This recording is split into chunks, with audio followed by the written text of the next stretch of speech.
नमस्कार, मी रश्मी खेडीकर. नवभारत नवराष्ट्रमध्ये तुम्हा सगळ्यांचं खूप खूप स्वागत. आता आपण नागपूरमध्ये आहोत. हिवाळी अधिवेशन सुरू आहे आणि आता आपल्यासोबत दर्यापूर या मतदारसंघाचे आमदार गजानन भाऊ लवटे आहेत. दादा, तुमचं नवभारत नवराष्ट्रमध्ये खूप खूप स्वागत. एकंदरीतच दादा, चांगल्या मताधिक्याने तुम्ही निवडून आलेत, त्यासाठी तुमचं खूप खूप अभिनंदन सर्वप्रथम. आणि आत्ता यावेळेस ही पहिलीच वेळ होती, अनुभव कसा होता यावेळी अधिवेशनाचा आणि कुठल्या मुद्द्याला तुम्ही समोर मांडले, कुठला मुद्दा घेऊन तुम्ही आज बोलले? अनुभव म्हणजे पहिलाच होता, कारण पहिल्यांदाच अंजनगाव दर्यापूर मतदारसंघातल्या मायबाप जनतेने मला निवडून दिलं, बरगतचं मताने निवडून दिलं आणि या मोठ्या महाराष्ट्राच्या एवढ्या मोठ्या सभागृहात पाठवलं. त्यामुळे जनतेचा तर मी आभारी आहोत. आणि आज जो मुद्दा घेतला मी तो शेतकऱ्यावर घेतला. आमचा जो मतदारसंघ आहे तो मेळघाटच्या पायथ्याशी असल्यामुळे शेतकरी लोकांचे खूप प्रमाणात नुकसान होते. मी संत्री, केळी, लिंबू आणि पानपिपरी हा आमचा म्हणजे मेन पिकाचा आमच्या शेतकऱ्यांचा हे आहे, पीक आहे. त्याच्यावर या वातावरणामुळे खूप त्यांचं नुकसान, मोठ्या प्रमाणावर नुकसान झालं आहे आणि त्यांची गळती झालेली आहे, म्हणजे ती पडझड झालेली आहे आणि त्यांचं खूप प्रमाणात नुकसान झालं आहे. त्यांना ती भरपाई भेटावं यासाठी मी मागणी केलेली आहे अध्यक्ष महोदयांना. आणि जे आपला मतदारसंघ हा मेळघाटच्या पायथ्याशी असल्यामुळे वन्यजीव प्राणी, मोठे मोठे प्राणी हे येऊन शेतीचं नुकसान करतात. परिणामी कधी कधी आमच्या शेतकरी बांधवांची जीवितहानीसुद्धा होते.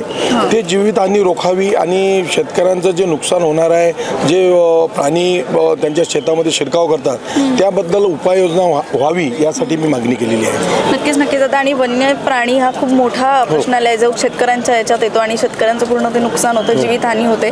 आणि या तुमचा जो मतदारसंघ आहे, येणाऱ्या 5 वर्षामध्ये काय विजन असणार आहे तुमचं? येणाऱ्या 5 वर्षामध्ये मला माझ्या इथले बंद पडलेली सूतगिरणीचा विषय आहे माझा, जो दर्यापूर मतदारसंघामध्ये आहे. आणि आमच्या अंजनगाव मतदारसंघामध्ये जो साखर कारखाना बंद आहे, पण तो लिलावामध्ये बंद झालेला आहे, मी त्याची माहिती घेतलेली आहे.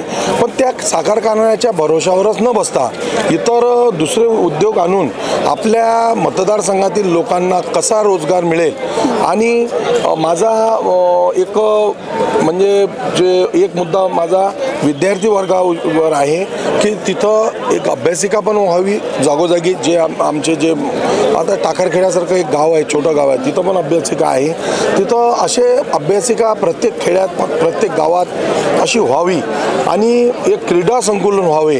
कारण जेणेकरून आपल्या मतदारसंघातील पोरांचं जे पोरं असे रस्त्याने पडतात, म्हणजे धावतात, मराठीत सांगायचं झालं तर ते धावतात आणि परिणामी कोणीही गाडीने म्हणा, यांनी म्हणा, त्यांचा ॲक्सिडेंट वगैरे अपघाती खूप झालेले आहेत. आमच्याकडे अशा घटना भरपूर झालेल्या आहेत. आणि एक गोष्ट सांगायची झाली तर जे ते धावतात ना, तर ती जी सडक असते ती सडक सिमेंट काँक्रीटची आहे, त्यामुळे त्यांच्या गुडघ्याचा त्यांना त्रास होतो, असं मला माझ्या विद्यार्थी लोकांनी सांगितलेलं आहे.